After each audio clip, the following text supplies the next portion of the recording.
Minus 60 seconds. Best recorders, high speed. Check all batteries. Minus 50. Armed.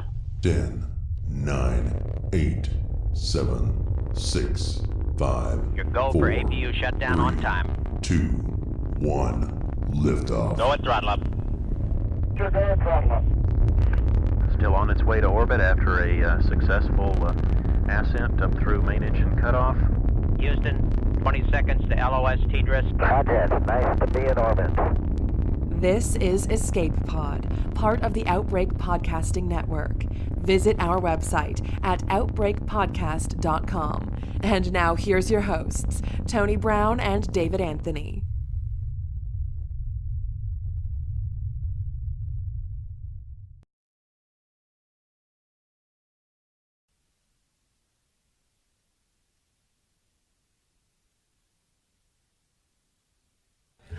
Welcome to this episode of Escape Pod. I'm David. I'm Tony, and I'm already scared. You're excited, Tony. You're I'm excited. super excited. Tony, who we got with us? Well, I'm not even going to butcher Daniel's name, so you go right ahead. Daniel Wargle with the Newburgh Civitan Zombie Farm. Yes. Daniel, thank you so much for having us out tonight. We really appreciate it. And we're really excited to be here. As you can tell, we're all like big into Halloween, and this is a podcast that we've been wanting to do for quite a while. And you were super gracious to let us come out actually to the zombie farm, and we're going to do some walk-arounds here in a little bit too, so that'll be exciting. And get people fired up because it's that time of year, and this is the best place for a haunted house in the tri-state. I guarantee it. If we make it out of this room. Because there's a window behind you, and I don't know if something's going to pop out of there or not, so watch your back. Daniel, thank you again for being here. So let's talk about how you guys got started. Well, the club actually got started in the early 70s downtown Newburgh. Mm-hmm. It was a handful of Civitan members that were, it was a men's club back then, and they started a haunted house just to raise funds for the various charities they donate to. And then it has progressed over years. I think there's 4 or 5 different locations in downtown Newburgh it went to before it came here in 98 when we came here, and then we opened up 99. So Nice. Yeah, been around for a long time. Yes, it has been. What was it, like 44 years? Yeah. That's what I read. Wow, that is amazing. And we have some members here that they've been here for 20, 30 years, been involved in the club. And do you guys pick a charity every year, or does it just go to basically like a pool that the Civitans divide out? Well, the Civitan organization has a research hospital, so we always give a certain amount of money to them, and then we do a lot of stuff locally with like a Special Olympics. They have all the normal games, bowling and track and field and winter games, and we go there and we volunteer, and then sometimes we'll purchase the trophies for the athletes and do stuff like that. That's amazing. That's awesome. In February, or it's January, February, they have the polar plunge at Scales Lake. Yes. And then a handful of us will jump, even me, will jump into the lake and raise money for the. I like cold, but I'm not doing it. It's a lot of fun. That is cool. So with that too, it takes a lot to put this together. Oh yeah. So how many was it, like an acre, or how big is this? This lot is 5 acres. We have a lot up front, for the parking, but the pole barn's 40 by 120, and then we have a backyard that has a pretty far long loop that you go through. It takes about 12 minutes to go through unless you run or go to the chicken door. So we saw the chicken door over there. Yeah. Tony's been eyeing it just in case. You never know. So it happens sometimes. So what kind of staff does it take to run this place? Well, it's 2 clubs. It's an adult Civitan group and juniors, and it is 2 separate clubs. We just occupy the same place. Mm-hmm. And there's probably 20 or so adults, and then anywhere from 30 to 100 juniors here. Oh wow, that's fantastic. Yeah. And they get to partake as far as be cast members? Oh yeah, yep. Wow. Yeah, we fill the house full of them. They're a mixture of Castle High School kids and other local school kids that come in and help us out. So I'm sure it's really nice since you guys basically own this. So there's not a lot of upkeep. You just basically shut down at the end of the season. Yeah. September, start getting everything ready. Right. Yeah, we're one of the few Civitan groups that actually have their own building, and we're able to keep it. With the haunted house, that's fantastic. That's really where the majority of our funds come from. So great. Yeah, I really like the look. We haven't even gone through it yet. I mean, we've seen the entrance outside, which we'll show you that. And then this room. And then this room, yeah. That's bright now. So he's like, yeah, you want to sit up in here? I'm like, sure. What's this? He had to clear a body off the table and everything. So blood. Some blood stains. Yeah, I don't know. Got us kind of nervous. Getting nervous. That's the meat window right there. I think you can probably get a body burger or something back there. Body burger. Yeah, that's the kitchen back here. See? Yeah, I'm really lost my appetite. I know it's hard to believe being a big fat guy, but I'm really not hungry right now. Thanks. See, somebody's getting murdered outside. Oh, here, is that a chainsaw? Could be. I think they're running them over. Could be. Could be. It's fantastic. All right. So on your tour, what starts out? You said this is like.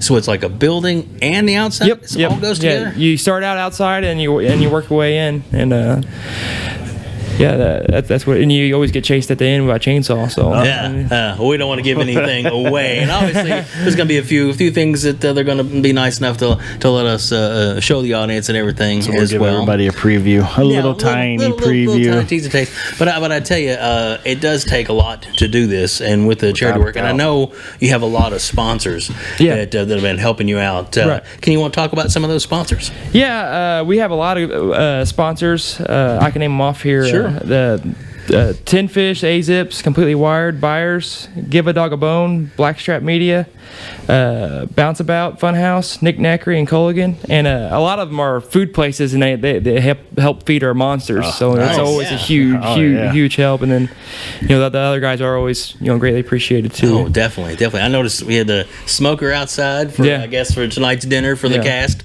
Yeah. So that's pretty cool. That's, got to keep them fed, got to keep them happy because, it really is with the work that you do, and everybody loves to get scared. It's Halloween, and then it goes toward charity. That's even better. Yeah.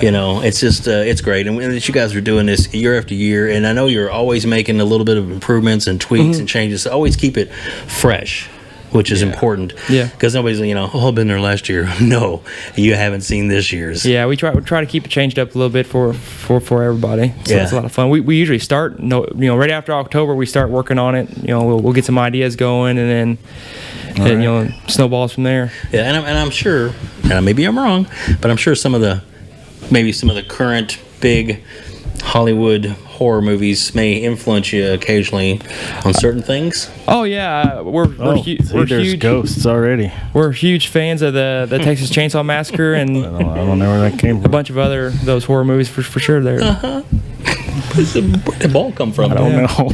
Alrighty then. I heard there's some clowns creeping around, so I've heard that. Moly. Well, that's good to know that you'll float too, Tony.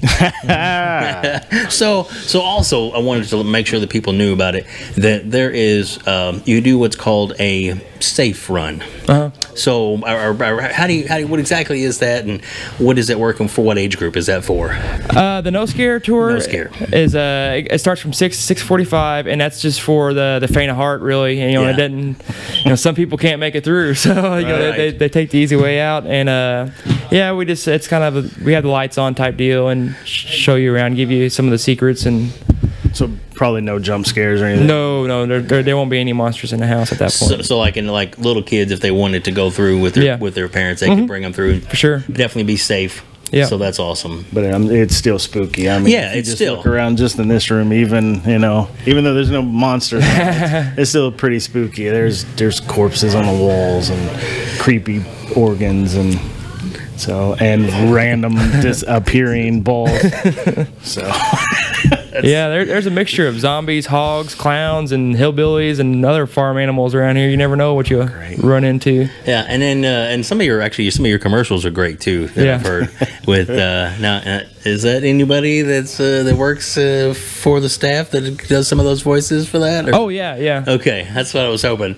So I don't know if anybody's heard their commercial. We'll tack it on here at the end of our podcast. The best. They are great. They're absolutely awesome. I always look forward to the commercials every year on the radio. Once the Zombie Farm commercials start popping up, it's Halloween. Oh yeah. Brian Jackson starts doing his read, and then all of a sudden the room gets broke into. And Brian Jackson's great. He is. Chaos ensues. Yep. So that's fantastic. Well, is there anything else that people need to know about the maybe the hours and what days you're open? Well, like I said, No Scares from 6 to 6:45. It's all right. On Fridays and Saturdays, we're open from 7 to midnight. Thursdays and Sundays, we're open 7 to 9. And then we're open the last weekend of Halloween to Halloween, so that Monday and Tuesday. And next Saturday is our Kids Day. We'll be down here almost all day long, and we'll have inflatables out front. Oh, fantastic. And then that money, at that point, goes to all the Easter Seals. That's fantastic. And what's the date on that again? That is next Saturday, which I think is the... Was it 21st? Will be 21st of today's 14. This will air on Monday, so it'll be the coming up Saturday when people hear this. Right. Fantastic. Okay, and I'll get the date in there for you too. I believe that is the 21st. Yeah. Okay, sounds good, Mr. I'm guessing. Are you? You just guessing? Just guessing. It's the 21st. Fantastic. Ghost voice. Ghost voice. The ghost told us. Danielle are wonderful. She keeps us all together, doesn't she? Especially you. Yeah, whatever. You're the one that's got to walk home now. Good luck making it out. The scares are going to get you. She will. Oh, goodness. Anything else we need to know about? That's all I can think of. Come out and have fun. All right, definitely. Come out and have a good time. And I think we're going to take us to a little bit of a tour. So stay with us and join us for that. Everybody come to the Zombie Farm. Zombie Farm. Oh, crap. Oh, see? Newburgh. We'll be right back. Thanks, Daniel. Thanks, guys. Thank you.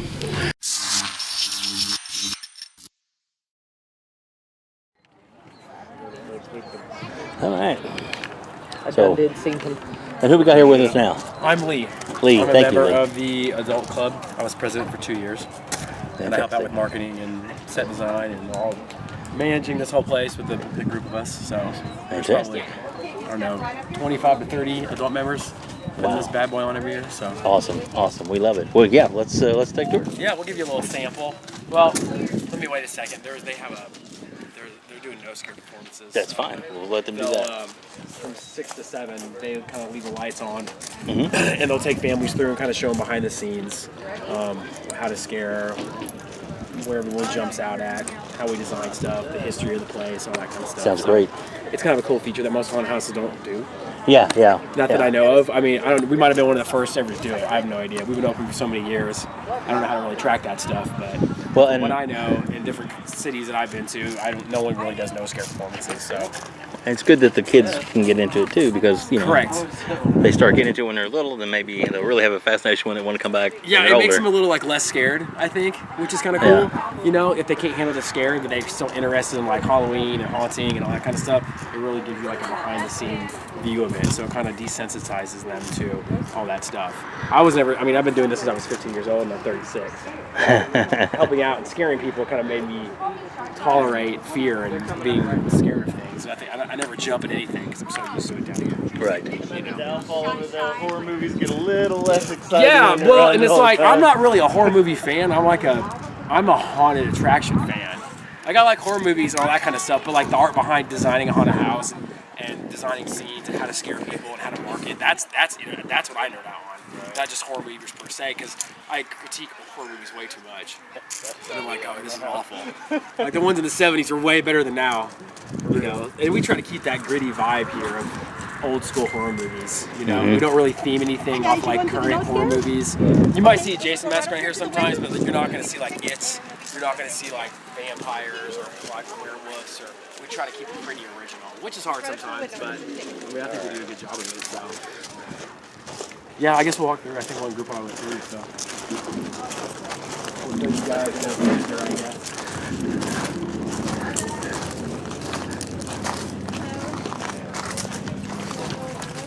Yeah. Front shed is kind of the intro scene to get everybody kind of stirred up and ready to go.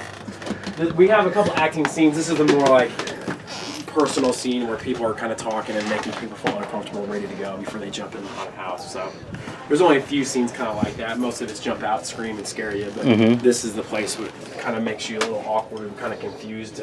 Are these people real or what's going on? That guy's in a mask, but something else is off. That's the trend we kind of like to keep here. So most of the products that we get are donated to us. Or we find, with a Goodwill, we do buy some products. We also make a lot of stuff on our own. That's great. We've been reusing some of the same product for the last 10 years because we are a charity, so Sure. money runs thin sometimes, and we try to donate the majority of everything we have back into the community. So, yeah.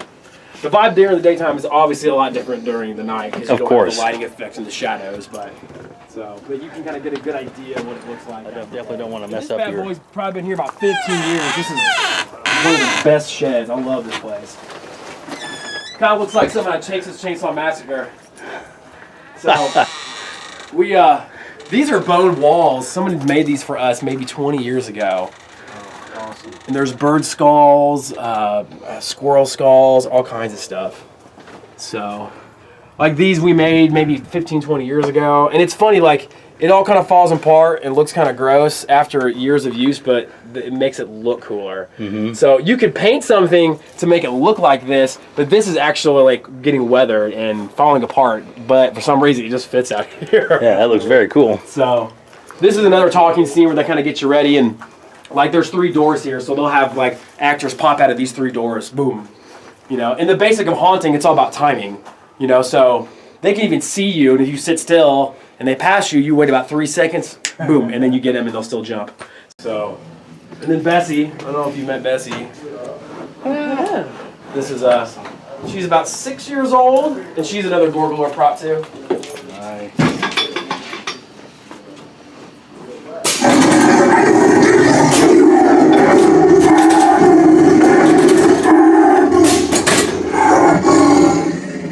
That's so good. She's great. Hell yeah. This Golden Navy contacted us out of nowhere, and they gave us like 30 mannequins. It was awesome, but it was also like, it was like a blessing to curse. We had so many, we didn't know what to do with them. Yeah. So we sold some of them. Some people took them home for stuff. We used some of them in the haunt. And then this year, one of our members got some more that looked pretty cool, and they're in one of the haunted houses, or one of the scenes in the haunted house. And So what where was does it really go cool now? was like, I'm a traditionally trained Right artist, here. and he Cool. is an artist as well. So it was Okay. like we built zombies. And Yeah, like yeah, that's awesome, man. craziness, So That's the best part, for sure. I think next we're gonna try to extend more out towards this back space next year. It's just a lot of times it's just manpower. Oh, of course. It's not even money and time; it's manpower because we're a volunteer Yeah. group. So, but we kind of switch up the outside every few years. We'll rip out scenes in the inside every 2 or 3 years, and then we'll not mess with it, and then come out here and add stuff and change stuff around. So Yeah, yeah, we keep want it to keep fresh. it fresh. But sometimes, like I said, it's kind of hard to do that with only so many people working down here. But like this year or last year, we ripped out the back loop of the haunted house and knocked out like 4 or 5 scenes and built new ones. Fantastic. So yeah, Daniel lives down here. He works right down the street. And he lives not too far from here, so he'll come down here as a lunch break for a little bit. He's a true haunter, that's an addict to this. Because just the sound of it is like creepy and Yeah, it throws people off. So this was, I mean, and my favorite thing here, I like doing decor painting and distressing and stuff like this. So like, I did 2 layers of paint on here, mixed some sand in the paint to give it some texture. And it looks really cool when it's really dark outside, or when it's dark. stucco. Yeah, and I sponged it too. Yep. So we try different techniques every year. Sometimes we nail it, sometimes it doesn't turn out that great. We got to switch it for next year. We've had this for about 10 years. It's a real deal medical table. I'm not sure who donated it to us, but it's heavy as heck, and it looks cool. A lot of hunters will go to like auctions and buy, old school decor and pianos and put it in their haunts. So this usually has fog in it, but I don't know if we've been using it this year or not, because fog it sets the fire alarm off sometimes. So usually you have fog coming up both these and they're rolling out of here. What is that? I can't saw those remember. outside. I think they're for. It's like a drainage grate. Yeah, they're drainage grates, is what they are. They go underneath the ground.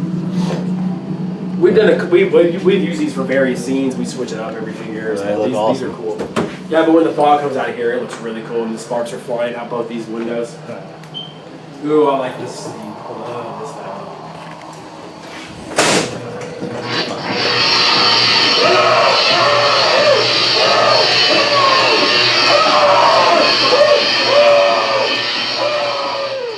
I really appreciate you showing us around. Oh yeah, for sure. And then that's our rate. It's 10-foot puppet. You can get inside of it. It's actually pretty light, and we go work the crowd. They call it Q entertainment.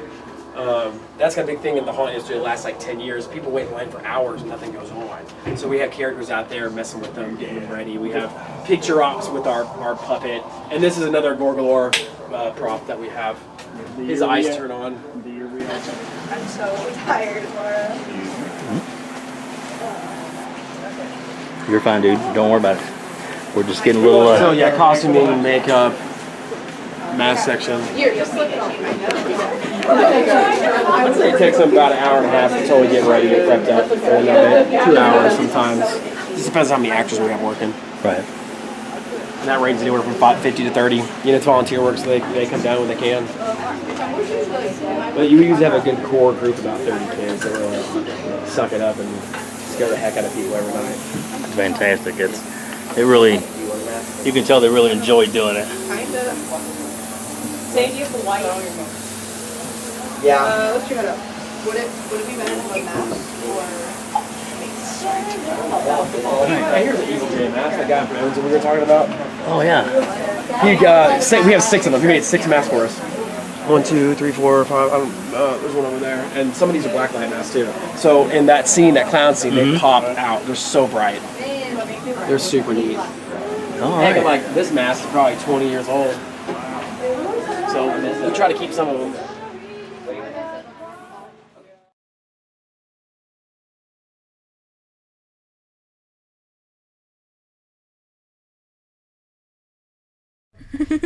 Thank you for listening to this episode of Escape Pod. If you enjoyed it, please like the episode and subscribe to our YouTube channel. And if you would like to be a part of future podcasts, then email us at outbreakpodcast@gmail.com. And be sure to visit our website, outbreakpodcast.com, for more episodes, show notes, photos, and other podcasts on the Outbreak Podcasting Network. That's outbreakpodcast.com.